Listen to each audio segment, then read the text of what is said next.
जय माँ गंगे ब्लॉग। मैं आपका स्वागत करता हूँ अपने नए ब्लॉग में। और माँ गंगा की धारा को देखते हुए हम अपना ब्लॉग शुरू कर रहे हैं। और अभी तो वैसे यहाँ जाने लायक स्थिति नहीं है। ये तो सुबह जल्दी 5 बजे करीब लिया हुआ है, 4 बजे करीब लिया हुआ वीडियो है, तो भीड़ नहीं दिख रही है आपको। अदरवाइज़ यहाँ इतनी भीड़ है कि आपको सामने दिखता है, और राम झूला क्रॉस करने में भी 1 घंटे का टाइम लग सकता है। बहुत ज़्यादा भीड़ है अभी।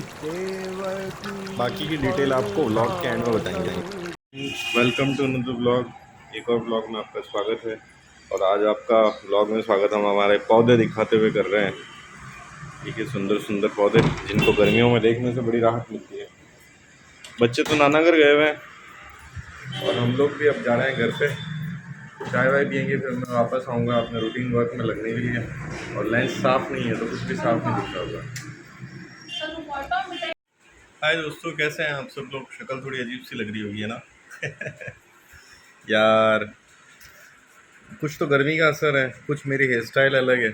बाल बांध लिए मैंने इसलिए, और कुछ ही शेव बनी हुई है तो चेहरा थोड़ा सा लंबा दिख रहा है। मुझे खुद को अजीब लग रही है अपनी शक्ल। एनीवेज, तो आज तो बिल्कुल भी व्लॉग शूट नहीं हुआ। रीज़न क्या था? बच्चे तो थे नहीं यहाँ पे, और गर्मी इतनी ज़्यादा है ना यार कि कुछ शूट करने का मन ही नहीं करता है। ठीक है, ऊपर से बिज़नेस भी कुछ खास नहीं चल रहा है इन दिनों में, तो थोड़ी सी उदासीनता आ गई है लाइफ में। एंड अभी घर जा रहा हूँ मैं। घर पे ना आज मासी आने वाला है, मीना आंटी। तो कुछ प्रिपरेशन करने का विचार है। सोच रहा हूँ कि ब्रेड का पैकेट लिया था कुछ दिन पहले मैंने, अभी कुछ सॉरी कुछ दिन पहले क्या, मतलब कल लिया था ब्रेड का पैकेट। तो बड़ी वाली ब्रेड का पैकेट है, तो अभी सैंडविच बनाने का विचार है। तो घर चलते हैं पत्ता गोभी और लेकर के। घर से फ़ोन आया है श्वेता जी का कि चाय बन गई है, तो चाय भी पी लेते हैं। एंड कल मैंने है ना आपको गोकर्ण के बारे में बताया था, कैसा लगा आपको आप मुझे बताना। और आज मॉर्निंग में मेरे पास में मेरे मतलब मासी ससुर हैं, मेरे श्वेता के अंकल हैं, उनका फ़ोन आया था। वो लोग हरिद्वार में थे और उनको ऋषिकेश में रुकने के लिए जगह चाहिए थी। तो मैं सोच रहा हूँ कि आज इसके ऊपर थोड़ी सी कुछ इन्फॉर्मेशन शेयर की जाए आप लोगों के साथ में, along with the video and everything. Rishikesh के ही और हरिद्वार के वीडियो वगैरह। तो अभी देखते हैं, मतलब वो भी अपलोड करने का पूरी कोशिश करूँगा मैं।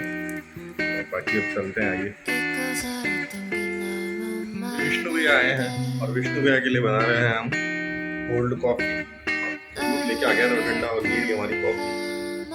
बादशाह के लिए कॉफ़ी बनाते हैं और पुण्य कमाते हैं।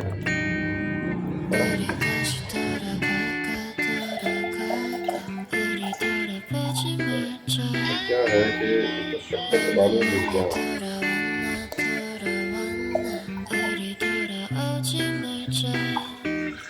मैं कॉफ़ी ऐसे ही बनाता हूँ, अरे मेरी शक्ल तो दिख नहीं रही। मैं कॉफ़ी ऐसे ही बनाता हूँ, ऐसे ऊपर नीचे करके।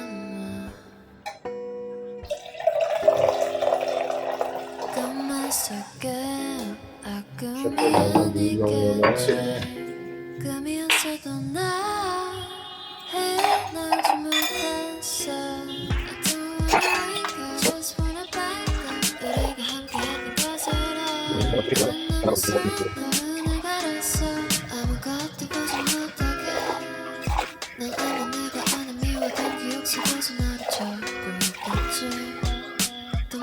घर आ गया हूँ और सॉस लेकर के आया था।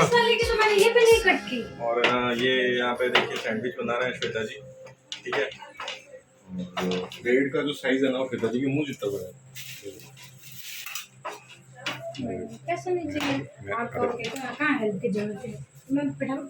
दिख गया ना कितनी बड़ी ब्रेड है देखो। सबको कैसे खिलाऊं? क्या करूं? पिताजी की हेल्प करेंगे। अपने लिए बनाना है तो वाह। तो कैसे रेस्टोरेंट खोलूंगा मैं, इतना कचरा हो गया है यहाँ पे। तो सही है, तो जब भी तो का एक जना चाहिए, फटाफट क्या करूं? ये थोड़ी है एक वाला दे दिया ऐसे ही टाइम पास हो गया। तो मीना आंटी आए हैं घर पे, मैंने बोला था जैसे, और इनकी पार्टी ओवर हो गई है। कैसा लगा आपको? प्लेटें तो खाली हो गई है। हैं? बहुत लेकर सैंडविच बना तो मतलब क्या और आप लेट पहुँचते हो 60 रुपये बिक्री बिक जाएगा? आराम से। बराबर, ठीक है, खोल देते हैं आइस फिर। वाला मैंने का विचार हाँ वो फिर और क्या, शाम को यही करेंगे। पर आज मेरे को नहीं लग रहा है कि अच्छा बना है। नहीं अच्छा एक मैं बनाता हूँ, उसमें से आधा आप खा के अरे देंगे। नहीं यार, बहुत लेट है, बहुत लेट है। आप लेट हो गए कोई बात नहीं, चलो बस सुबह भी ना मैं अब आपके घर आके बनाऊंगा मैं अब, ठीक है ना? मैं ब्रेड और सब सामान लेकर के आ जाऊंगा, फिर वहाँ बनाएंगे अपन। नहीं अपन क्या करेंगे ना, इसको 120 रुपये में 2 देंगे, एक पे एक फ्री। प्राइस 120 ही है, तो उसमें थोड़ी वैल्यू रहेगी। 60 रुपये का सैंडविच है, वैल्यू नहीं रहेगी। सही है, सही है। पापा भी आ गए हैं शॉप से। एक्चुअली मैं लेट हूँ, घड़ी है नहीं यहाँ पे। खैर, तो अभी सारा कार्यक्रम हो गया है, पूर्ण आरती कर रहे हैं अब हम लोग, और पूर्ण आरती कर रहे हैं कोल्ड ड्रिंक पी के। अभी क्या है कि एक तो हो गया था, एक बैग और बस।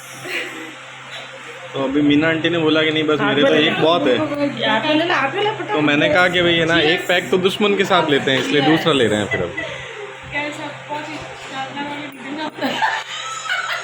आई लोग बनाओ थोड़ा दिन देख जे मेरे कहीं पूरा परिवार ब्लॉग बनाऊं बोल रहा है। नहीं है कि ना ब्लॉग बनाऊंगी आज, नहीं कोई देखेगा ही कोई। तो एक ही आ जाओ पूरा कहेगा व्हाट्सएप कर देना, मैं मेरे व्लॉग में डाल दूंगा, है खुशी? पूरा बढ़िया। अबे थारा पे बैठा क्या उन्हें गुस्सा आ रहा है, मम्मी को पता करती कि मम्मी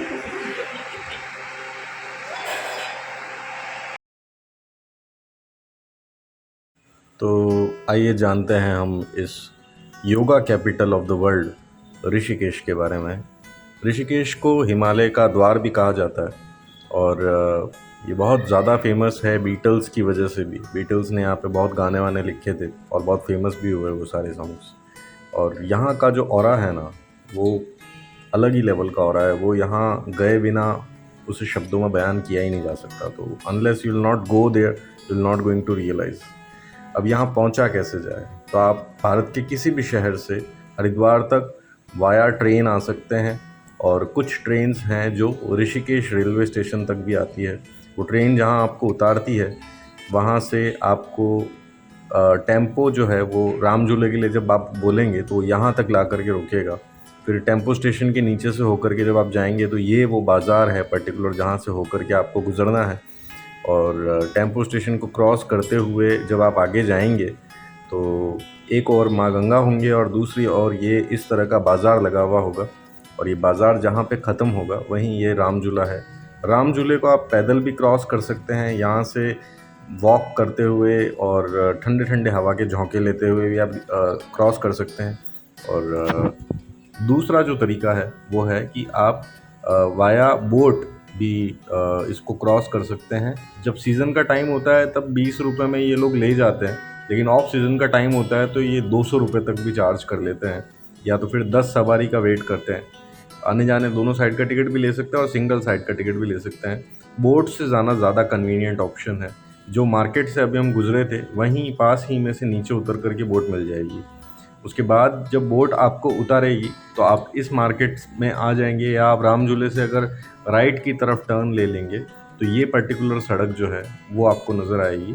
सामने राम नाम स्तंभ दिख रहा है, और यहाँ से आगे गीता भवन, परमार्थ निकेतन और वानप्रस्थ आश्रम, ये सारे आश्रम शुरू हो जाते हैं।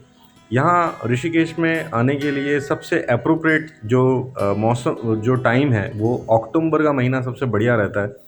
और अक्टूबर के बाद में आप आइए, सितंबर से लेकर के अक्टूबर नवंबर मिड तक भी आप आ सकते हैं, या फिर आप आइए मार्च अप्रैल में। छुट्टियों के मौसम में वहाँ जाना बहुत ज़्यादा भीड़ होती है और होटल्स में रूम वगैरह मिलना बहुत मुश्किल हो जाता है। अभी इस समय भी एडवांस बुकिंग चल रही है होटल्स में और आश्रम में। लगभग 13 से 15 लाख लोग हर हफ्ते के अंत में ऋषिकेश आ रहे हैं। ये जो क्लिप्स हैं ये परमार्थ निकेतन की हैं जो आप देख रहे हैं, और ऐसे ही सुंदर आश्रम भी है वहाँ पे। परमार्थ में अगर आप रुकना चाहते हैं तो आपको 1 महीना पहले मेल भेज कर रिजर्वेशन करवाना होगा, और वानप्रस्थ आश्रम में रुकना चाहते हैं तो उसका कलकत्ता से बुक होता है कमरा जो होता है वो, या तो फिर आप उनको मेल भेज के भी बुक करवा सकते हैं। दोनों में ही एडवांस बुकिंग करवानी पड़ती है, नहीं तो आपको रूम नहीं मिलता है। आई होप जानकारी आपके काम की होगी। पसंद आए तो लाइक कीजिए, चैनल पे नए हैं तो सब्सक्राइब कीजिएगा। आई होप आपको ये सब कुछ बहुत पसंद आया होगा। Thank you.